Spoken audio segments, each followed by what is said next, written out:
Bonjour les amis, c'est Yannick. Comment allez-vous? Moi, ça va très bien, merci. Je suis toujours en convalescence, donc bon, assez peu de mobilité, mais la guérison suit son cours, se passe très bien. Je suis un petit peu comme ce personnage-là sur la première carte. Voilà, forcé d'attendre que tout se ressoude, forcé d'être tranquille et puis de reprendre des forces.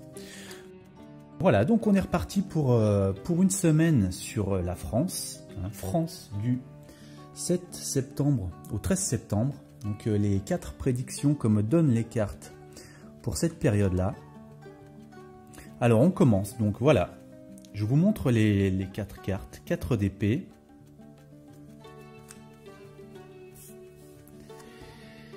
Huit de denier. Héros.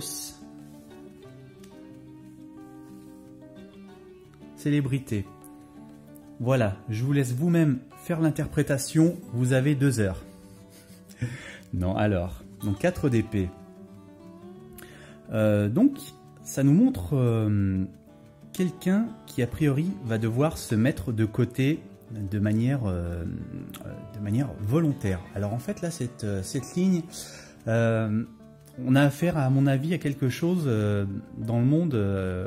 Donc, vous voyez qu'on a la carte célébrité. Donc là, on est dans le domaine politique, on n'est pas dans le fait divers, hein, à mon avis. Je pense qu'on est dans, vous savez, le duel Griveaux-Villani à Paris, aujourd'hui même, et c'est ce que j'ai vu juste avant de faire le tirage, donc je pense qu'il fallait que j'ai l'info. Cédric Villani, qui est donc un candidat LREM, s'est déclaré candidat à la mairie de Paris, hein, à l'élection municipale à venir. Alors que Benjamin Griveaux est le candidat officiel LREM. Donc voilà, il y a deux prétendants pour un seul poste. Donc ici, à mon avis, il y en a un des deux. Et à mon avis, c'est Cédric Villani qui va être obligé de se mettre à l'écart, sûrement du parti, je pense. Il va devoir quitter le parti volontairement. Moi, je vois plus un retrait volontaire qu'une exclusion officielle. Puisque, alors ici, ça me parle d'un accord, cette carte, elle me fait penser aussi aux mathématiques. Et vous savez que Cédric Villani est un mathématicien. Vous voyez qu'ici, on a une équerre, on a une personne qui a un fil à plomb, qui fait de la géométrie. Ici, on a un homme qui a une baguette pour mesurer. Ici, on a des volumes, des quantités. Donc voilà, moi je pense à un accord avec Cédric Villani, là, avec un mathématicien qui donc serait obligé de se retirer de LREM. Alors là, cette carte, elle est très étrange. Qu'est-ce qu'elle vient faire en plein milieu de cette histoire? Et je me demande s'il n'y a pas une histoire un petit peu de virilité entre Benjamin Griveaux et Cédric Villani. Cédric Villani qui est quelqu'un de très baroque, voilà, qui porte des tenues du XVIIe siècle. Je me demande si là il n'y a pas une accusation peut-être de virilité de la part de Griveaux envers Villani, une histoire dans ce genre en même temps, ouais, une petite phrase devant les médias peut-être, voilà. Donc voilà, moi je vois Cédric Villani là qui s'auto-exclut au moins temporairement de LREM. Voilà. Alors, second de prédiction des cartes, la Shekinah. On a un 5 d'épée. Alors, je donne le nom des cartes, hein, puisque certains d'entre vous donc peuvent en profiter pour faire leur propre interprétation. Certaines personnes m'ont dit « Ah non, mais moi je connais l'interprétation de la dame d'épée, c'est pas ce que vous dites. » Oui, effectivement, c'est une interprétation intuitive que me donnent les cartes. Ce n'est pas une interprétation traditionnelle.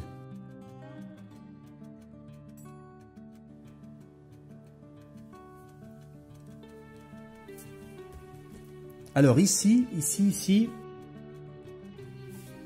déjà moi j'aurais ces 2 cartes qui me font penser qu'on est sur une histoire avec le Brexit, avec l'UE. Hein. La semaine dernière, c'était les frontières. Les frontières avec le Royaume-Uni qui étaient voilà, mises en question ici, dans une déclaration d'Édouard Philippe d'ailleurs. Et puis là, bien, on a le drapeau européen, hein, on a le drapeau européen, et puis on a quelqu'un qui s'en va. D'ailleurs, cette carte aussi était sortie dans mon grand tirage sur le Brexit que j'avais fait il y a plusieurs mois. Donc je dirais que la France et l'Europe ici, elles soutiennent, si vous voulez, le départ du Royaume-Uni. Hein. Vous savez que donc dans le tumultueux feuilleton du Brexit, les parlementaires viennent de rejeter la solution d'un Brexit no deal, hein, d'un hard Brexit, et demandent donc un nouveau report. J'ai l'impression que ça ne va pas vraiment plaire à l'Union européenne et à la France, cette nouvelle demande de report. Là, j'ai l'impression qu'ils soutiennent, qu'ils vont un petit peu leur mettre un coup de pied aux fesses pour qu'ils sortent rapidement. Hein, et là, j'ai une histoire de défaite, de trahison aussi, de gens peut-être qui passent un petit peu leur temps à jouer au Parlement, voilà, qui jouent aux cartes. Donc un coup c'est l'un qui gagne, un coup c'est l'autre. Et puis oui, voilà finalement donc cette histoire de trahison vis-à-vis de l'UE, puisque le Royaume-Uni s'était engagé, dernière limite, à sortir le 31 octobre. Et là, c'est encore remis en question. Là, j'ai les rapports de la vie quotidienne, donc oui, les rapports entre l'UE et le Royaume-Uni, et j'ai une idée de lassitude. Là, on en a marre, si vous voulez, ça devient lassant, donc on a envie de passer à autre chose aussi, et le rétablissement des frontières ici. Donc voilà, pour moi, ouais, peut-être un refus d'accorder ce nouveau report là du Brexit ici, hein, je dirais, pour synthétiser. Alors, on change d'événement. 3 de lance. 3 de coupe.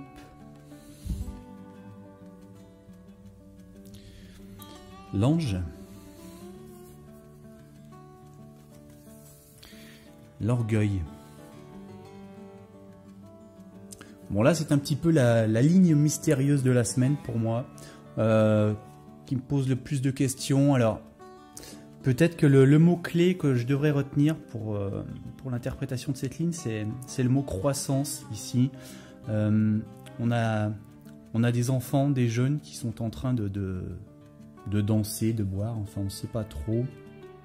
Et donc cette carte nous indique que finalement plus il y a d'enfants, donc plus il y a de croissance, mieux c'est. Donc moi je pense qu'on est peut-être dans le domaine de l'économie là, avec oui, une annonce du gouvernement, puisque là on a l'orgueil. Donc l'orgueil, voilà, souvent bah, c'est les palais, c'est les tours où se réunissent voilà, les gens qui ont des grosses voitures, hein, et des chauffeurs, voilà, les rois, des gens qui s'enferment entre eux, qui prennent la décision, donc voilà, avec une suffisance, avec une sorte de mépris, nous savons mieux que vous, ce qui est bon, voilà, de suffisance. Donc là, ce sont les gens qui dominent.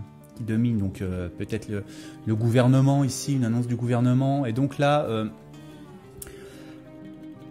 c'est l'idée d'un nouveau jour, d'un jour présent où le vent souffle bien dans les voiles. C'est-à-dire que peut-être qu'il y a un bon chiffre sur la croissance là, qui va arriver dans la semaine. Et donc là, il faut avoir confiance. Hein, cette carte nous incite à oublier les épreuves là qu'on vient de subir. Là, on vient de monter sur un nouveau bateau, le vent souffle. Donc la croissance est là, il faut profiter, il faut avoir confiance en l'avenir et regarder vers le large si vous voulez. Donc voilà, je dirais que le gouvernement va nous dire d'être optimiste par rapport aux chiffres de croissance peut-être qui vont arriver.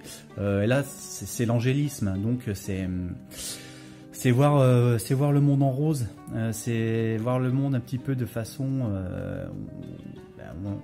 où tout va bien, tout est merveilleux, tout coule de source. Voilà, bon, c'est une question aussi d'illusion, hein. C'est vraiment l'angélisme. Donc voilà pour cette ligne-là, une nouvelle avec la croissance, peut-être un chiffre meilleur que prévu de la part du gouvernement. Ensuite, on passe au 4e événement avec Salomon. c'est-à-dire l'empereur. Ensuite le pape.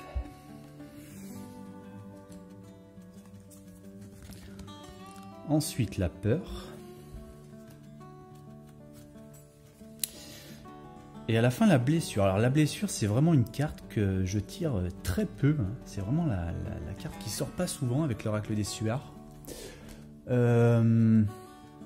Alors Salomon, tout de suite c'est Macron, 90% du temps. C'est Macron, c'est un président, voilà, c'est un dirigeant.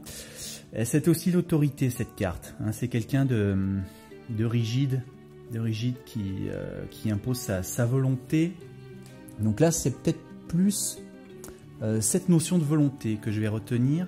Et là, j'ai l'enseignement, j'ai le maître et les élèves, donc sûrement une nouvelle en rapport avec l'éducation, avec les professeurs. Et là, vous voyez donc on a la peur et la blessure. Donc moi, à mon avis, il y a un certain manque d'autorité là, un problème d'autorité exprimé par les professeurs par rapport aux élèves qui ont de plus en plus peur en fait d'être menacés, d'être blessés physiquement en fait. Voilà, c'est de plus en plus dangereux peut-être d'enseigner aujourd'hui dans certaines villes, dans certains quartiers. Et voilà, donc j'ai l'impression qu'on va avoir une news là-dessus qui va sortir cette semaine. Peut-être une revendication des professeurs à ce niveau-là. Voilà, on a fait le tour. Pensez à mettre un pouce bleu, à vous abonner sur la petite cloche et puis à visiter les liens pour me faire un petit don si c'est dans vos cordes. En attendant, je vous dis à demain pour le tirage international. Et puis Olympe, tu vas faire un petit coucou? Olympe? Voilà, tu fais coucou aux abonnés? Olympe? Olympe? Allez, à demain tout le monde, merci.